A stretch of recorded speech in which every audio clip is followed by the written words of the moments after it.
Alright, what's up, Reef Players, and welcome to a TRP Side-quest.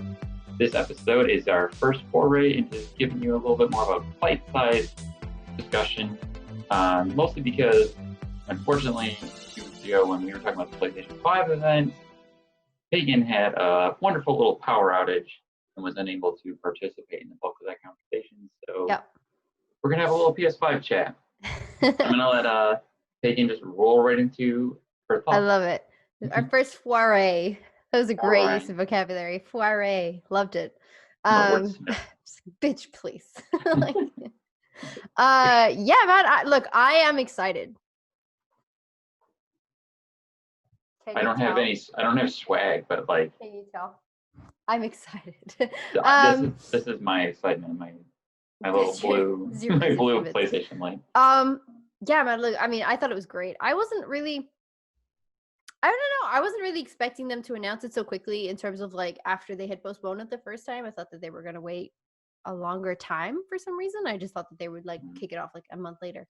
So I was like, "Ooh, this is exciting." I'm excited, man. Let's start off though, right? Because they opened the fucking thing with Rockstar, and I'm like, "Oh, okay, this is gonna be dope. Like, what they're gonna bring out?" And it's like, "Oh, thank you for remastering a PlayStation 3 game again onto PlayStation 5." And I was like, okay, well, maybe it's just because I have no particular interest in Grand Theft Auto 5, but like, cheapers. I'm hoping they just got the bad stuff out of the way first. Yeah, like I just feel like that was like wow, but then it only went up from there. So I feel like if they needed to get that in, it was probably better that they put it at the start. The only, like, I totally agree that it definitely wasn't upscale from there. They started with, here's a last gen game, you're going to be able to play it on next gen. Yeah. Cool.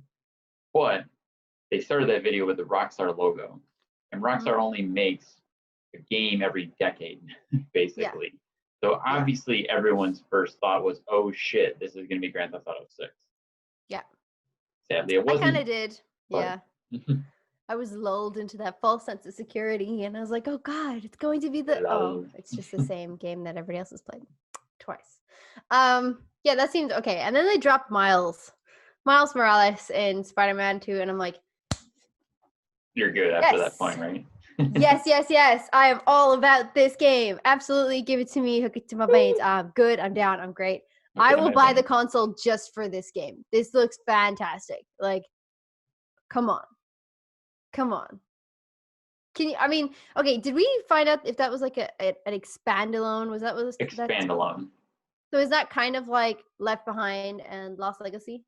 Closer to Lost Legacy, because Left Behind was definitely more of a DLC. Okay, yeah. It wasn't a standalone thing. It wasn't a standalone, really. Yeah. Yeah. So it's going to be its own full condensed adventure, but more or less in the Spider-Man engine, not necessarily a Spider-Man 2. Okay, so I see what you mean. It's probably a bit of an in-betweener. But yeah, man, I was excited for that. That like blew me out of the water, and then everything else was just like ups and downs for me. Like everything else was like, oh yay, or oh okay. So it was up and down for the whole thing. But I think that obviously does depend on who you are as a gamer and what you're looking forward to. My biggest takeaways probably were obviously Spider-Man. Stray looks so cool, and I'm a crazy cat lady, so I totally am down for playing a cat in the robot world. Absolutely. Nice. Who doesn't want to be a cat in a video game? Who doesn't want to be a cat in a robot world? Come on now. What else? There was the one that I'm actually really excited for that I don't know anything about. Kena Bridge of Adventures by Ember Lab. Yeah. That looked so good, but it looks so good. Like their little furry things look so cute. Oh my goodness, I cannot. I was like, I'm sold. It's funny. I'm sold. I've had people ask me after watching the trailer for that game. They were saying, "Was this game made by the people who made Ori?" Because it has kind of an Ori vibe to it. Yes. But I was like, well, they just put out Ori and the Will of the Wisps. I'm pretty sure they didn't have another massive game in development. Yeah. I mean, I don't think so, right? It's not the same. No, it's a Moon. But it's definitely very similar. Definitely very similar. It has that feel in like the sense to it, but more it's a third-person adventure game. It has almost like it has that magic and that cuteness to it. Like the world is like populated with such vibrant colors and everything's adorable. And I'm like, yes, I love this. And then like the second one that I really thought looked super interesting that I'm like, yeah, I really want to play that is Little Devil Inside. and that was done by NeoStream Interactive. Neither of these like are bigger names. Those are both like smaller games. Yeah, the smaller kind of studios, and I've not like I don't know a lot of these games from those kind of studios. I recognize bigger studio names as you would, like Naughty Dog, like Guerrilla Games, like Rockstar. So these two, when they dropped their trailers, I was like, I'm interested. I'm interested in the stylized gameplay. I'm really interested in what's going on. There was some games in there that I was like, oh, this looks cool. Which ones? Well, actually, Godfall was one of them. There was another one. Not your cup of tea. Well, Ghostwire Tokyo looks like Slenderman in Japan. Ghostwire looks like that's a bash game right there. Yeah, I'm not for it. Returnal looks very Death Stranding like. Now I thought Returnal kind of looked a little bit like Dead Space meets Metroid, and I'm a big fan of House Marquee, so I'm really excited to see them doing their first third-person adventure game. I see that. I actually see that reference. I think like someone else had mentioned the Dead Space vibe to me, but I don't know. When it came on, I was like, this looks very, Death Stranding-ish. The animation looked Death Stranding-y. Yeah. Like the facial animation, the way the character design looked, that reminded me of Death Stranding. Yeah. The gameplay itself, though, like when they were dealing with enemies and stuff like that, kind of reminded me a bit more of Destiny. I gotcha. That third-person shooter. Yeah. The camera was more like fixed, like over the shoulder. Yeah. So that's where I kind of got like the Dead Space vibe. Yeah. Good point. I don't know. I haven't played that much Dead Space because I'm chicken. I am definitely excited and hyped by this PlayStation reveal. Right? It definitely did a lot for me. The biggest thing being the number one thing I hoped for from this was announced, the new Ratchet and Clank game. I was going to say, the Ratchet and Clank game was a great surprise. That reveal was phenomenal. Not only did we get an amazing trailer, we got an extended gameplay look, which I'm done. I don't need anything Shut up and take my money, Sony. Yeah, like, that game alone has got me ready to buy a PlayStation 5. Ratchet and Clank, A Rift Apart was definitely the clincher for me to really seal the deal. So this is the game that will get you to buy PlayStation 5? Yes, it is. For sure. Because I love Ratchet and Clank, and we haven't had there's been good Ratchet and Clanks, but we haven't had a great one since Tools of Destruction, which was a PS3 launch title.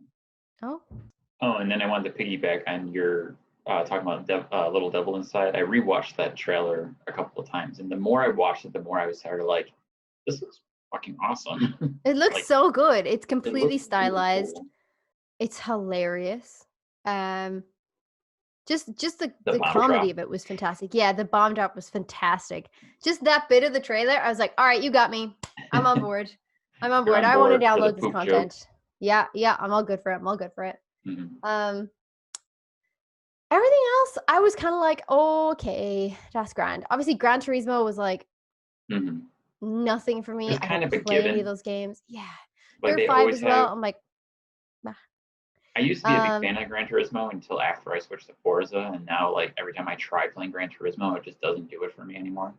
I just don't do driving games. I suck at them. Yeah. Car games, cars.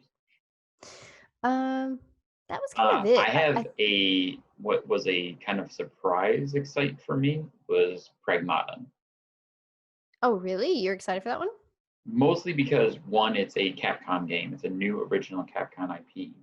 It's made in the Resident Evil engine, and it's very sneaky. Like the trailer doesn't tell you much, and it's kind of like very mysterious because if you watch the trailer, the beginning part has like the guy in the suit, and he finds a little girl, and the little girl is playing with a hologram of a cat. Yeah. And then you realize they're inside of a simulation, and the simulation breaks, and then they're on the moon.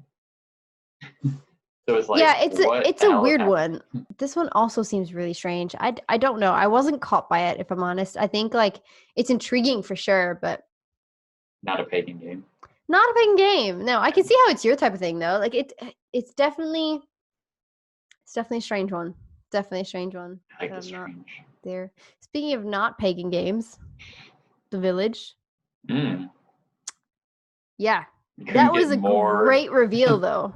Oh my god, so good. So good. I was like, somebody on the Twitch, I think, was like, "Oh, this doesn't look like a Pagan game," and I was like, "Nope, I'm noping out of this. Nope. Fuck that. Nope, absolutely not. Nope."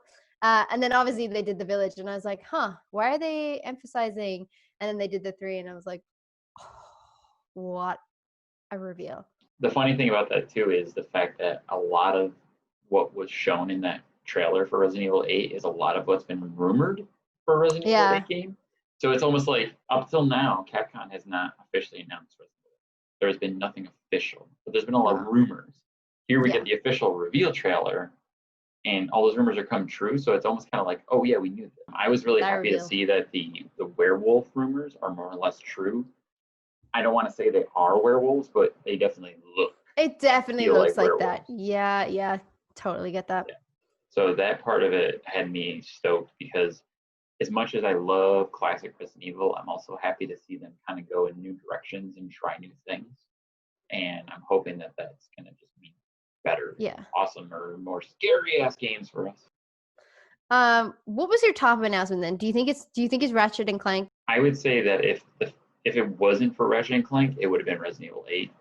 But Okay, Ratchet and Clank, because I already kind of knew Resident Evil 8 was on its way, I had no idea that we were getting a new Ratchet and Clank game. That was my like moment, like that special moment. There's a lot of others that are close to it. I'm excited to see what's to come of Project Athia. That looks stunning. I don't know what it is yet. We didn't get much. It was just kind of like a little teaser. We didn't, did we? It was kind of but again, I think it's another female-led game. Mm-hmm. It was very stylized, almost action RPG. Yeah, it looked action RPG, but it looks almost like I don't know. I get like a Final Fantasy vibe off it for some reason. I think maybe it's just creature design or something like that like come into it. It's being published by Square, but not developed by Square. Oh, okay. So maybe they had something to do and influence. Maybe it gave me that little vibe, but like I see what you mean. We didn't really get that much on that trailer. I'm definitely stoked for Ghostwire, but that was also announced last year at E3. I was stoked for Oddworld. That looks super cool, but that was also announced last year. Yeah. Deathloop was announced last year, but now it's been confirmed that Deathloop is a PS5 exclusive, which I didn't know. Yeah, Deathloop looks really cool because it's one of those stylized games that Deathloop I don't play a lot do much for me though. Really? Honestly.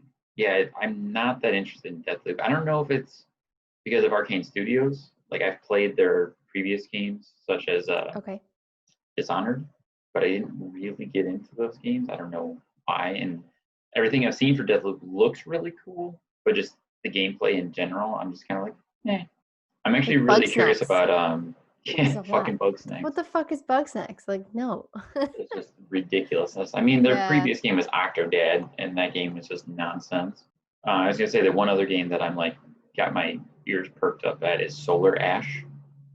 Solar Ash. And it had a smaller trailer, but it's from the developers of Hyper Light Drifter, and it also stars a female protagonist from the look of it.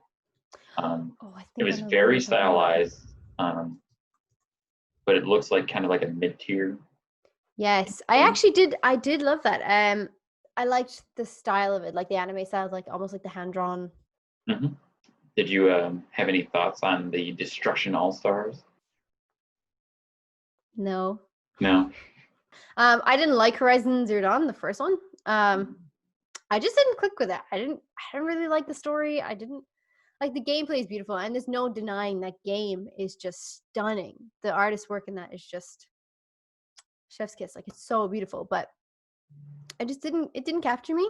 Whereas the trailer to this looked fantastic. And again, it's kind of like this, I'm saving the old world and like the planet and the animals and everything like that. And she's got to do something against something else that's killing off these things. And again, it's reminding me of that fucking animation that I watched as a kid. And I'm like, okay, this is great. This is striking a lot of chords with me. I'm really interested in how this one will go. But that's this kind of like, there is a threat to these innocent creatures I must protect. And I'm like, yes, I am on board for this. It sounds really great. So yeah, Horizon Zero Dawn 2 looks freaking stunning. So I was going to try to wrap this up with, how do you feel about the console? It's beautiful. I love the design. I think it looks slick, but god damn, it's huge. Mm. It's huge. And I'm like, Much like the original Xbox. Like the does Xbox it need to be that big? I know, man. But have you seen that lined up with all the other consoles? Because if you line it up with all the other consoles, it just seems like the biggest console ever made. Like, I mean, it's all that horsepower. slim, but it's really tall. I think it's going to make it. Do you know what I think it is? It's a feature console. It's a feature console. It's not a console that you tuck away somewhere in a desk behind a table, behind. Like, that's definitely what they're going for with that styling. For sure. And I think it's the same with the Xbox as well, with like the glowing green on the top of it. Like they're trying to make a statement with it. Now it's obviously not as bold of a statement, I feel like, as PlayStation going with a full white console and like blue lighting. What about the controller? The controller looks really, really good. I think that we discussed this before where it kind of looks like an amalgamation of the Xbox controller and the PlayStation controller, which is absolutely fine because I like the Xbox controller. I just suck at Xbox games because I'm not used to where your buttons are, and X and A and B or whatever doesn't make sense to me. So I'm like, ugh. Anytime you say X, I'm pressing the PlayStation X. For the controller to just be a little bit bigger, because that's been kind of my biggest issue with PlayStation 4, especially previous models, the controller just being a little too small for me. So my hands tend to cramp up when I'm using it, especially long sessions of gaming. I get you. I'm happy about it though. But like from a predominantly Xbox standpoint, that like you really do prefer Xbox over it. You said that you really are excited about this. What do you think about the console and the design of the controller as opposed to Xbox Series X? The controller's overall design, I'm happy that it's bigger and I'm happy that it looks a little bit more like a Xbox controller because I think that'll just be more comfortable for me. Yeah. The styling, I'm not the biggest fan of on the controller. The console, I think, actually looks pretty cool. Whatever, it looks cool. I think it looks cool. I don't care. I'll be happy to have that fucker standing up big and tall. But my Xbox is going to be interesting. Yeah. There with it. All right. I think that we've talked enough for this little side episode. It's called Side-quest. See if that name sticks. We're going to try and keep doing more of these, I hope. Yes. Side-quest. I feel like we're going to definitely have one for The Last of Us playthrough.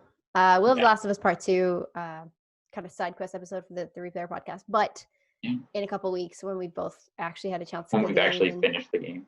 Yeah, but also like giving people a chance as well, like giving good chunk of time to be like, grab it, get it, play it. All right, let's talk.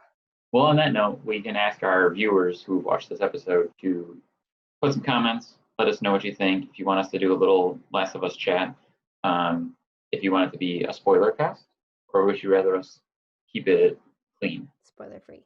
Let us know. Let us know in the comments below. Also, like and share and subscribe, obviously, to our channel. Yeah. Thank you. Cool. Well, with that, this has been Dan, Pagan of the Replayer podcast. I'm making this shit up as I go. Pagan Place. Starkeyville Vash. Follow us on all socials, and you can follow us here for more of these side quests. Like and subscribe to the podcast on YouTube, Twitter. Bye. Bye. Bye.